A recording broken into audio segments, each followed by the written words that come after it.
So we've reached that dreaded season. The one that, honestly, most of us who have enjoyed Buffy, Doctor Who, Star Trek, or, well, any science fiction or supernatural series, would immediately recognize as the narrative point where the familiar rules are thrown out the window, and the audience is expected to endure the character's suffering without the usual payoff of a clear external villain.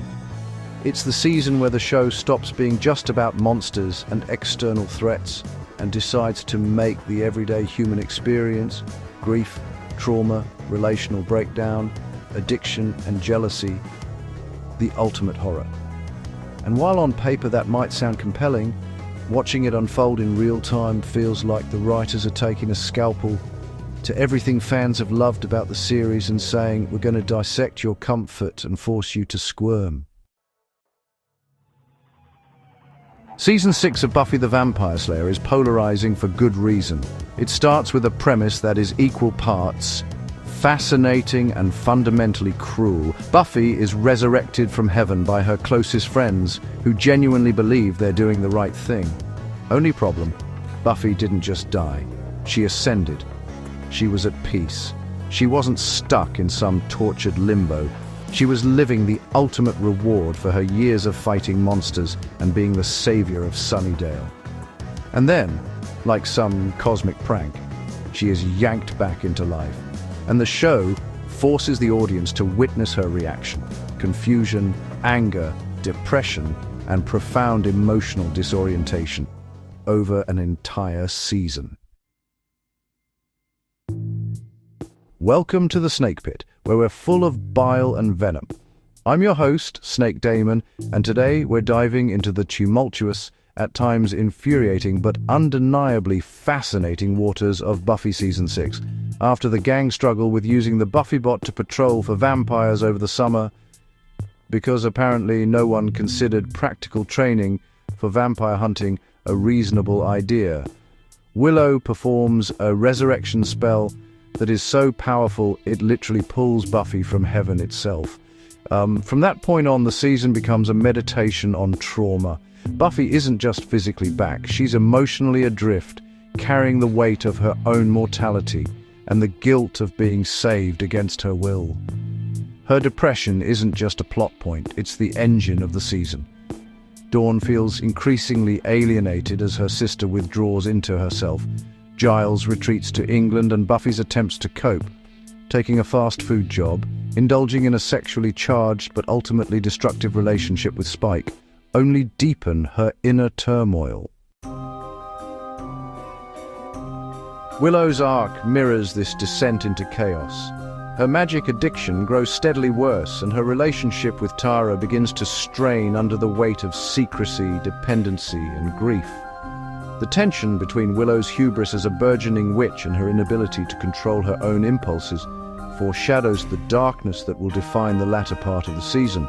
It's not just about individual characters spiraling, it's about how grief, loss, and human failings ripple outward, infecting everyone around them.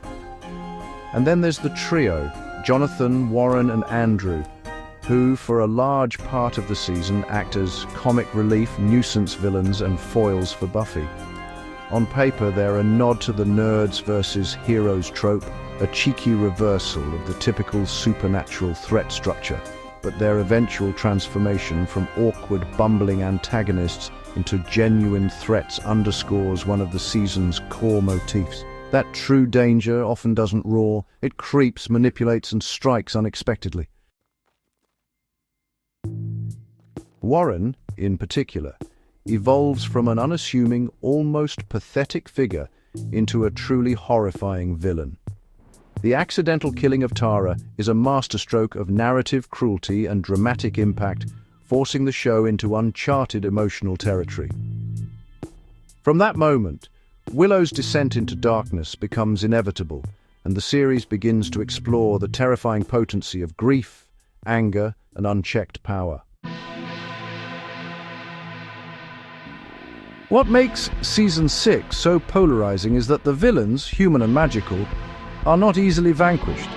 There is no monster of the week to stake or spell to cast. The threats are intimate, internal, and morally complex.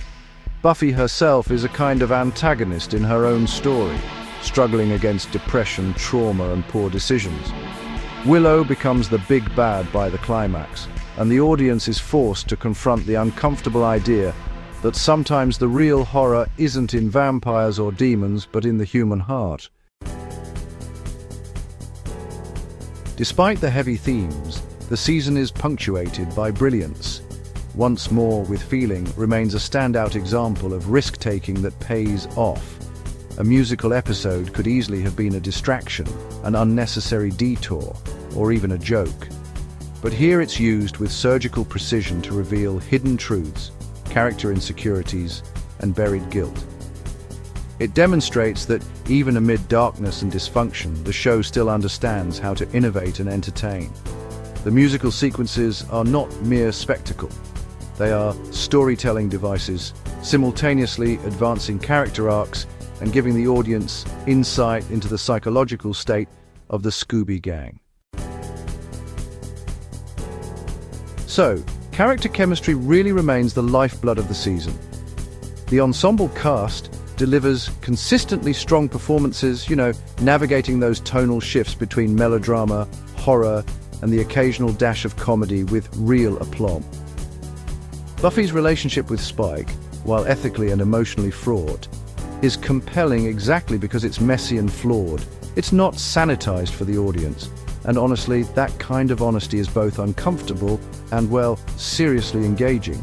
Similarly, Xander's role grows in significance, especially in the finale, reminding us that heroism doesn't always reside in supernatural powers. Sometimes it lives in loyalty, courage, and good old humanity. There's also a layer of relatability in Season 6 that sets it apart.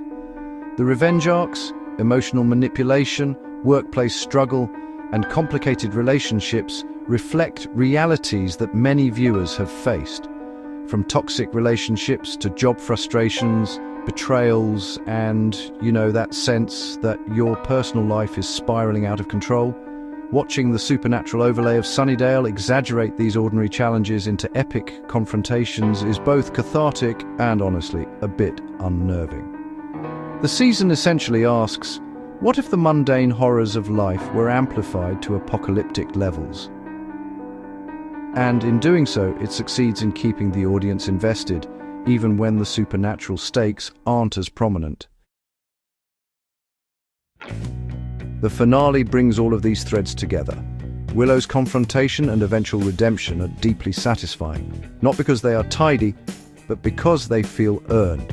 Xander's emotional intervention works precisely because the season has spent months developing the consequences of grief, anger, and loss. Buffy's reconciliation with her own resurrection, along with the renewed bonds between the Scooby Gang, restores a sense of equilibrium, even if the road there was tortuous. And Spike's journey to regain his soul adds a final layer of moral complexity, reminding the audience that redemption is never simple, and that power, without conscience, is a double-edged sword. Season 6 of Buffy the Vampire Slayer is messy, uneven, and emotionally taxing. It challenges both its characters and its audience in ways that no prior season had.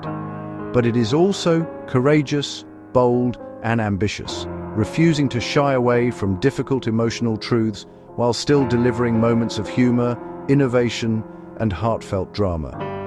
It may not be the series' most polished season, nor its most accessible, but it's a rare exploration of trauma, grief, and morality disguised as a supernatural adventure. It forces the viewer to reckon with the cost of resurrection, the dangers of unchecked power, and the consequences of human failings. And in doing so, it solidifies its place as a season that is as fascinating as it is polarizing. Thanks for dropping by the Snake Pit, where we thrive on untapped potential and lost opportunities. Don't forget to subscribe and hit that bell, like the video, and leave your opinion in the comments, where naturally I won't read them. Until next time, stay venomous.